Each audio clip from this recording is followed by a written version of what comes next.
Hey everyone, and welcome back to Thought Tidbits. Today we are diving into a time management technique that might just change the way you guys tackle your to-do lists. Oh, yeah. It's called time boxing. Time boxing is really interesting because it really flips the script on how we usually approach tasks. Okay, flip a script out. I'm intrigued. Well, instead of focusing on finishing a task, you're focusing on dedicating a specific amount of time to it.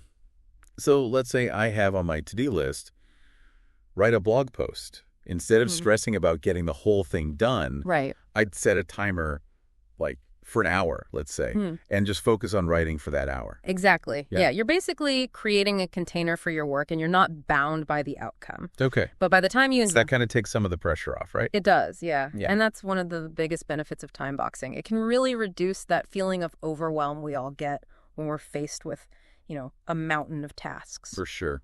Yeah. I've always struggled with prioritizing my to-do list. Everything feels urgent. Does time boxing help with that? Absolutely. When you start time boxing, you're forced to make choices about how you spend your time. Right. You become more aware of where your time is actually going, and that awareness allows you to prioritize more effectively. Okay, so instead of just jumping between tasks randomly, I'm being more intentional about what I work on and when. Precisely. And that intentionality is a key ingredient for boosting productivity. Okay. When you know you only have a limited amount of time to work on something, your focus sharpens. It's like this built-in deadline that helps you avoid procrastination. That's so funny how limiting time can actually make us more efficient. I would have thought the opposite. It seems counterintuitive, but it's true. Yeah. By setting those boundaries, we create a sense of urgency and focus that helps us get more done in less time.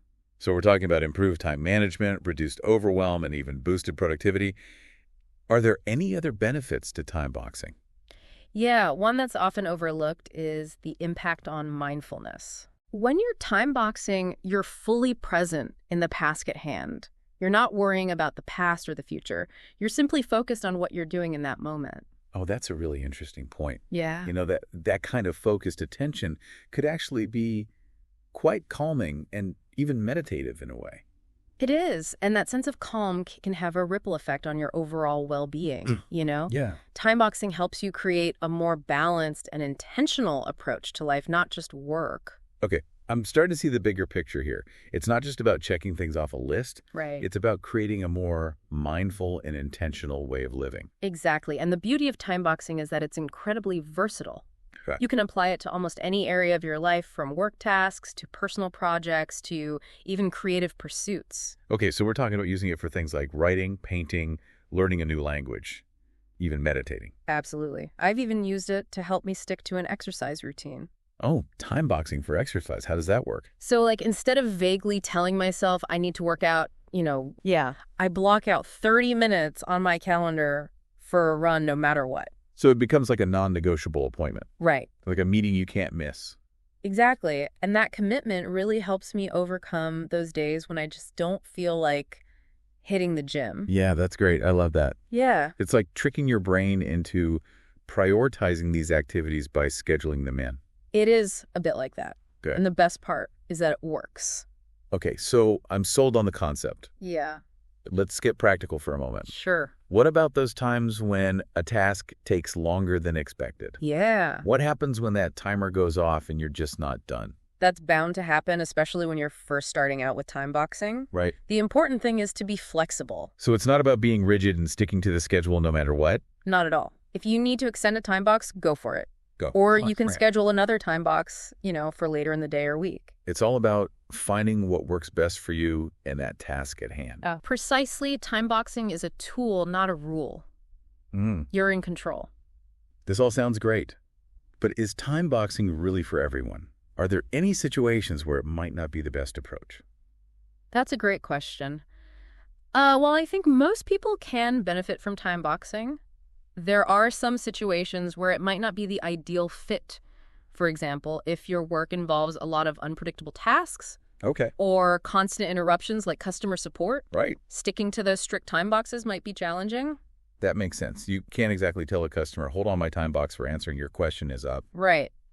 In those cases, it's more about finding ways to incorporate the principles of time boxing Okay. without being too rigid. Maybe you use it for planning your day or for tackling specific projects within your work. So it's about adapting the technique to fit your specific needs and your work style. Exactly. There's no one-size-fits-all approach. Yeah. It's all about experimentation and finding what works best for you. Speaking of experimentation, let's say someone is totally new to time boxing, wants to give it a try. What's the best way to get started? I always recommend starting small. Don't try to time box your entire life overnight. Right. Choose like 1 or 2 tasks each day and experiment with setting time boxes for them. Just dipping your toes in the time boxing pool before diving in head first. Perfect analogy. And don't be afraid to adjust your time boxes as you go. You might find that you need more or less time for certain tasks, and that's perfectly okay. So it's a process of learning and adapting, just like any new skill. Exactly. And remember, the goal is to make time boxing work for you, not the other way around. This has been incredibly helpful. I'm feeling inspired to start incorporating time boxing into my own life. Any final words of wisdom before we wrap up? The most important thing is to be patient with yourself. Time boxing is a skill that takes practice, so don't get discouraged if you don't get it perfect right away. Just keep experimenting and keep tweaking your approach until you find what works best for you. That's great advice. And don't forget to have fun with it. Time boxing can be a really empowering way to take control of your time and create a more intentional life. Absolutely. It's about reclaiming your time and using it to do the things that matter most to you. Well said. I think we've covered a lot of ground today. We have. From the basic principles of time boxing to its surprising benefits. Yeah. And even how to get started. We've really explored this technique in depth. It's been a fascinating conversation. And it's one that I think will resonate with a lot of our viewers. Yeah. Time management is something we all struggle with. For sure. And time boxing offers a simple yet powerful solution.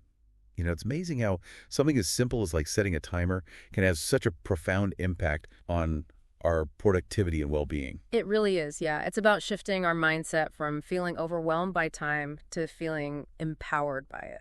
I think that's the perfect way to sum up the power of time boxing. You know, it's not about restricting ourselves. It's about freeing ourselves to focus on what truly matters. Exactly. And by reclaiming our time, we reclaim our lives. This has been an incredibly insightful deep dive into time boxing. It has, yeah. It's been a pleasure sharing these insights with you. And I have a feeling our Thought Tidbits viewers are going to walk away with some really valuable takeaways from this one. I hope so. Yeah, time boxing is a tool that can truly transform the way we work and live. Well said. And speaking of our amazing viewers, we'd love to hear from you guys. Have you tried time boxing before? What are your biggest time management challenges? Leave us a comment below and let's keep this conversation going. And if you found this deep dive helpful, don't forget to give it a thumbs up and share it with your friends. And of course, be sure to subscribe to Thought Tidbits for more thought-provoking content like this. Thanks for joining us on this deep dive into time boxing. Until next time, stay curious and keep those time boxes ticking.